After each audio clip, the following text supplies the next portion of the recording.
EJ Manuel. EJ, can you talk about the preparation going into this week? This is your first year as a starter coming into the season.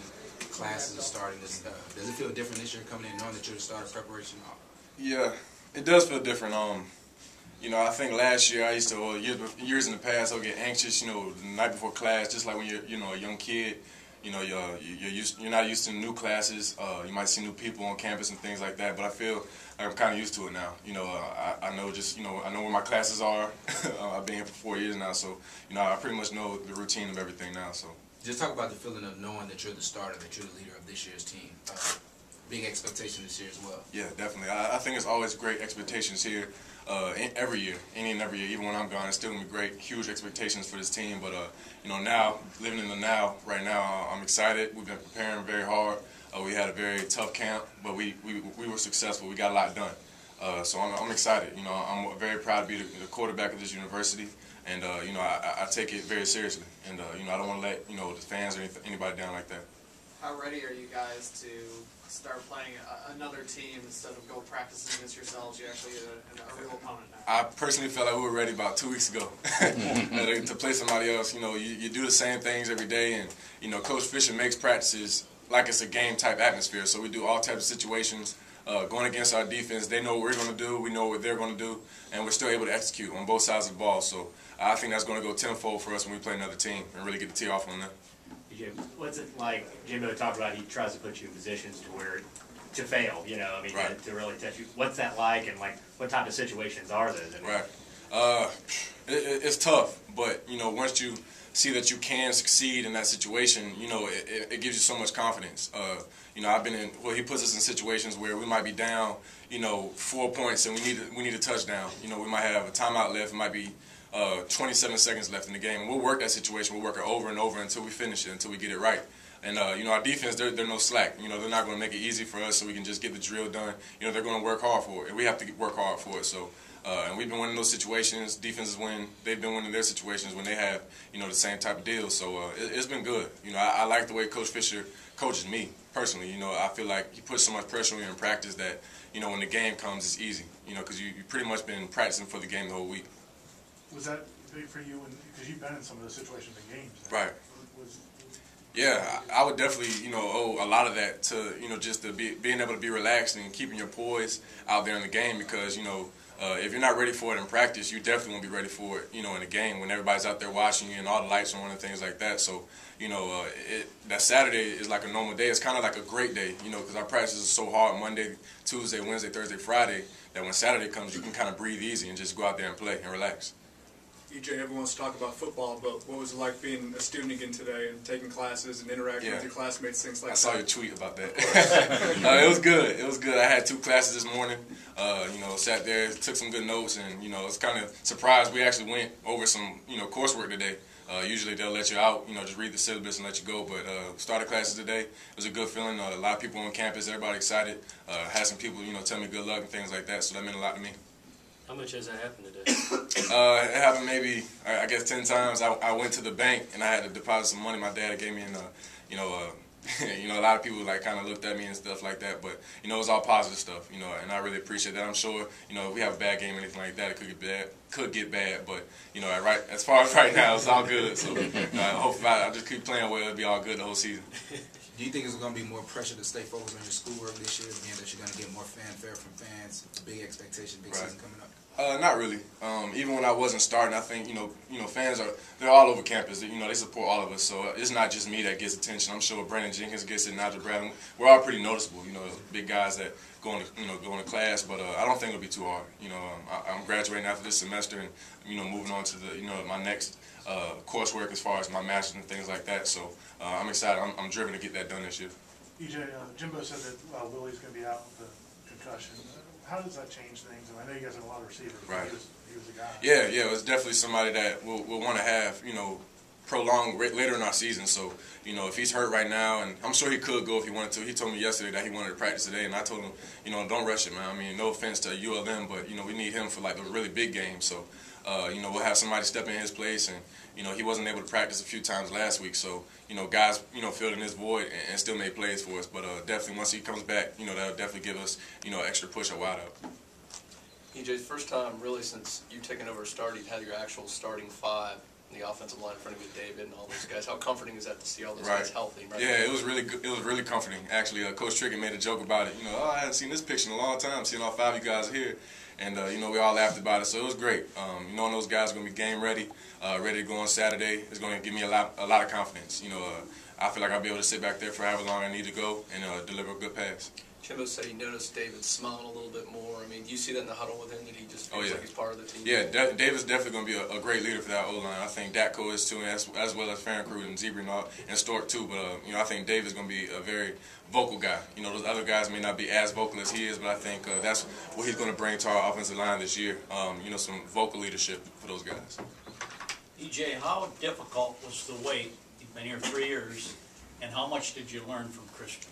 It was difficult, but at the same time, I wasn't going to take it negatively. I feel like I tried to make something that I may have thought was a negative, make it a positive. I wanted to learn everything I could from Coach Fisher as well as Christian. I think I did that. Every little thing I could take from Christian's game, I would try to implement it in mine, whether it was good or bad. The mistakes he would make, I would take the reps right after him, so I would try to execute and do the play correctly. And I think when I had the opportunity to play, that helped me out a lot. Even though I was taking reps with the twos, when I had the chance to go out there and play, and when he would be hurt, I still try to make my practices seem like game-like and things like that. So I was ready for the games. Are you communicating with him now? Yes, sir. Yes, sir. He's kind of in a position now. You've been here the last 3 years. Say it again. Christian's more or less in a position now in the Vikings that you were in behind. Right. Yeah. Well, he's in the NFL now, so I'm sure he's not too upset about it or anything like that. But he's doing well. He's extremely happy. He told me he's having a lot of fun. That's the main thing he says. A lot of fun. Obviously, the verbiage and things like that are way different than college. But our offense here with Coach Fisher is very intricate and detailed. So just like it is in the NFL. Christian, EJ, the expectations this season, number 5 in the country, number 1 recruiting class, pretty high. How is the team as a whole handling that type of expectation, that type of pressure to be up there? Right. I think we're handling it well. We don't really get caught up into, the number 5 or whatever we're ranked. We don't really get caught up in it. We don't talk about it a whole lot. We know what we have to go out there and do, and we're all winners. We all really have come from high school programs that had some success, so we're used to it. And Coach Fisher's not going to allow mediocrity or guys kind of just taking it easier and things like that. We're going to go hard every time we step on the football field. So we're handling it pretty well right now. Is it more difficult this week when you're facing a team that is a relative unknown and doesn't have a big name in college football? Right. Yeah, well, they actually they played Arkansas pretty tough last year, so ULM is no slack off college football team. We're going to take them very seriously, just like we would if we were preparing for Oklahoma. So we've been practicing for these guys the past 2 weeks, and we're ready for them. Just clean up all the details this week, get ready to go out there and play on Saturday. I know the defensive guys get frustrated sometimes because they can't hit you guys in practice. How frustrating is it for you to not be able to spin out and go make plays? Yeah, it's not really that frustrating because instead of having to run, I can just kind of throw the ball away and I won't get as tired. No, I'm just kidding. But I still try to make a game like Coach Fisher tells me to react. If I feel a guy giving me some pressure, I might move around in the pocket and still throw the ball. I know they can't hit me, but I think that's really going to help me. Because sometimes in the game I still have to sit there and deliver a pass accurately. So I think that's going to help me out a lot. But I know I have, the ability to get out of a pocket. That's not going to be a problem for me. And how excited are you when you get in the games? Oh yeah, just have that freedom. Definitely, knowing that I'm, live and those guys try to take my head off. So, I'm gonna get out of there if I have to. Just get out there and still look downfield. If I can get some yardage, get out there, get what I can, and get down. How did all the camps that you attended this summer, how did they help you out? The camps? It helped me out a great deal. Just first off, just getting a chance to meet other college quarterbacks, and then meeting Peyton Manning and the Manning family, getting back to Elite 11 guys I had met when I was in high school. So definitely achieved a lot this summer. It was a blessing, man. I think being able to travel and meet a lot of different people was great for me. What about on the field?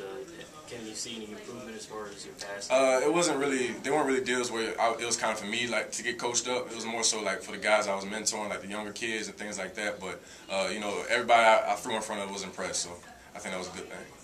Get some new tweeting buddies out of there. I may have got a few. Some of the younger kids, like the fifth graders, are tweeting me after the camp, write me on Facebook and stuff like that, and I hit them back too. So always good to have younger kids look up to you. Is there anything that you did different this year to become a better pocket passer? pretty much everyone know that you're a dual threat. Right. To go outside of the pocket, but just speak about the improvements that you made as a pocket passer. Yeah, just film study. I think that was the main thing for me, because I feel like if I know what to expect from a defense, I can make my reads a lot faster, and I can just deliver the ball a lot better. You know, getting your hips and your shoulders in the right angles of where you want to go. Because if you think you may be throwing to the right, it might mess you up when you really should be throwing to the left. You know, so if you have you know, pretty much all your pre-snap reads and things like that in line, you can be a lot more accurate and a lot more powerful. When you go to bed Friday night, how do you think you're going to feel?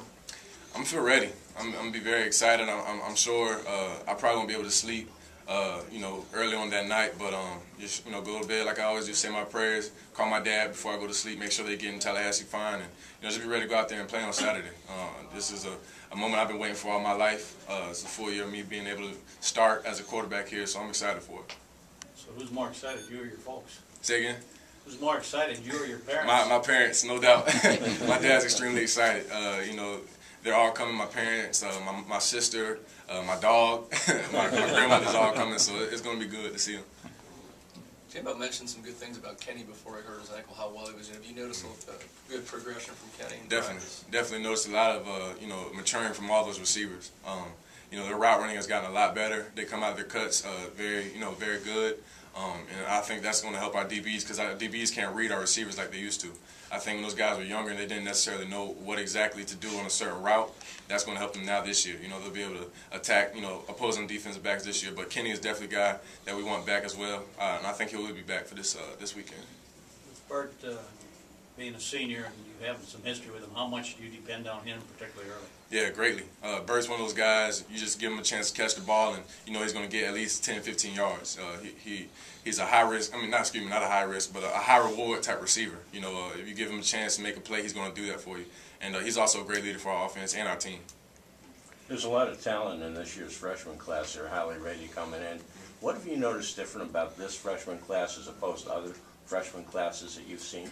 I can't say a true difference. I think these guys are very humble. You know, but I think they all know they're able to play. They all know they're good. But I think that the fact that they're so humble, you know, for them to be the #1 recruiting class, you might have thought they'd come in with, you know, a chip on their shoulder or feeling like they're too good, the red shirt or things like that. But none of these guys are about that. You know, some of those guys are on the scout team for us, giving us a good look against ULM this week. So, you know, that says a lot about their character. EJ, with this roster and the continuity of the coaching staff another year, how much further advanced do you think you guys are as a team, you know, starting this game week maybe compared to last year? I think we're far along. I think we're where we want to be. I think Coach Fisher's told me, you know, I'm head and shoulders above where I was last year. So as far as my quarterbacking skills, so you know, just personally, I know that I'm ready for the task. But you know, our offense is we've gotten everything in, we've installed everything. We're back to doing whatever Coach Fisher wants to do as an offense. You know, he's not you know, handicapped or feel like he can't do a certain pass or a certain run. We can do everything, and we've installed all that just for these guys, and you know, like we will every weekend, or like every weekend. One more question. How much freedom do you have to check off at the line? A lot of freedom. That's something that I've gotten used to, definitely in practice. You know, our DBs might, you know, show like a soft coverage, and then they might, you know, right before I snap the ball, they might come up and press. So Coach Fisher give me the freedom to do that. Check off on a pass or check it to a run. He's given me a lot of freedom this year. Yeah, how'd your family make out with the storm? Yeah, thanks for asking. They were good. I think everybody, all my family members were fine. So, you know, I'm thanking God for that. How about weight, EJ? What'd you come out of camp at? 241. Yes, sir, 241. I probably lost, I guess, 4 or 5 pounds. All right, good.